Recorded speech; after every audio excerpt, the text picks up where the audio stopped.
Have you ever had that moment when you felt like the perfect opportunity slipped through your fingers? Or did you miss out on that job recognition you feel you deserved? Something that could have put you over the top and done wonders for your career.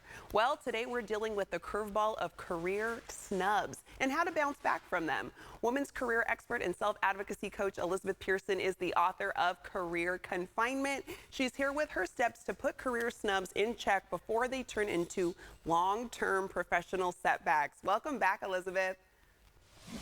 Thanks for having me back, Desiree. Yeah, so let's start by briefly touching on the perceived Oscar snubbing of the film Barbie, directed by Greta Gerwig and starring Margot Robbie. Even though it got nominated, not one was for Best Director. Now, without getting into whether it was an intentional snub or it just highlights the competitive nature of the Oscars, it was certainly taken as a slight by both fans of the film and supporters of women filmmakers. Can you speak to this feeling of being deliberately ignored or even turned down? Well, I bet you can speak to it too, Desiree. I mean, I think that we probably all have. I think some people more than others.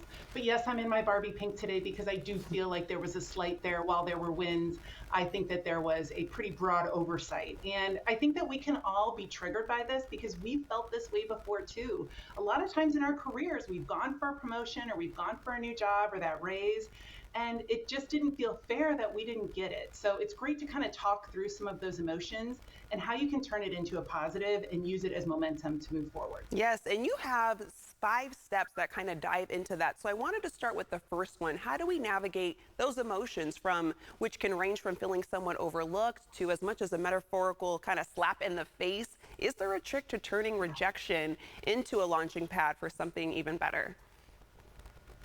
I think it's great to actually really feel them. I mean, go out with your girlfriends, complain a little bit, but then let's keep it moving. I think that it's good to notice because that is saying to you, hey, something's not right here. But then we need to make it constructive. So, right, like get the meeting with your boss and say, hey, I'm not coming in because I feel like this is unfair or something. I'm really curious as to why I wasn't really thoughtfully considered for this promotion or why my raise is on par with just everybody else's, but my work seems to be above the standard. So the first one is, feel the feelings. And then I think start trying to get some answers. Have a meeting, do the uncomfortable conversation of why did this happen so that you can prevent it from happening in the future. And you mentioned getting that feedback, that constructive criticism. How can people be receptive to feedback and turn it into a catalyst for growth?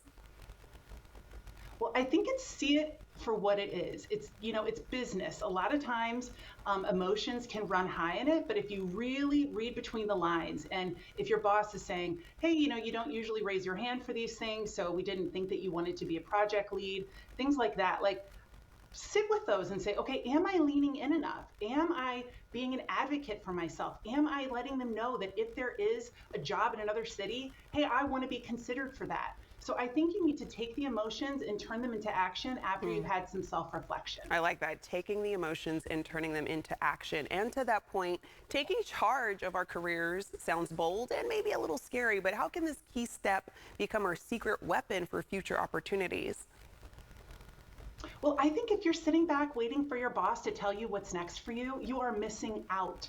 They are worried about themselves and their own promotions. So we need to take radical accountability for our careers and have a career plan mapped out and then use your one-on-ones with your boss to make sure that they're in alignment with what your plan is, not the other way around. And I think when you really drive your career forward that way, there won't be as many snubs because you're going to have planned it out and you're going to know what your next hurdle was to clear before you even reach it. Oh, I like that. And you mentioned non-monetary perks. Can you talk about that and how we can negotiate them for our own benefit? These are huge, Desiree. I think that if you were looked over for a promotion or maybe your raise wasn't as much as you wanted it to be, go in and say, okay, well, I'm currently coming to the office 3 days a week. So to help out with some of the costs that are associated with that, I would then like to work from home 2 days or 4 days a week, right? So increase your amount of working from home, negotiate for some additional PTO, negotiate to have some wellness resources covered by them. Maybe coaching, maybe it's your gym, maybe it's something else, a course that you've been wanting to take, but they have different budgets for different things. So the raise budget is going to be different than the employee resource group budget. So be creative and ask for some things that don't hit that same bucket from HR. And empowering others can be a challenge when we're kind of going through it ourselves, but why is it crucial to overcome career challenges collectively? Well, I know you believe this too. I think just putting out good vibes and helping other people is always going to gain momentum and then come back to you.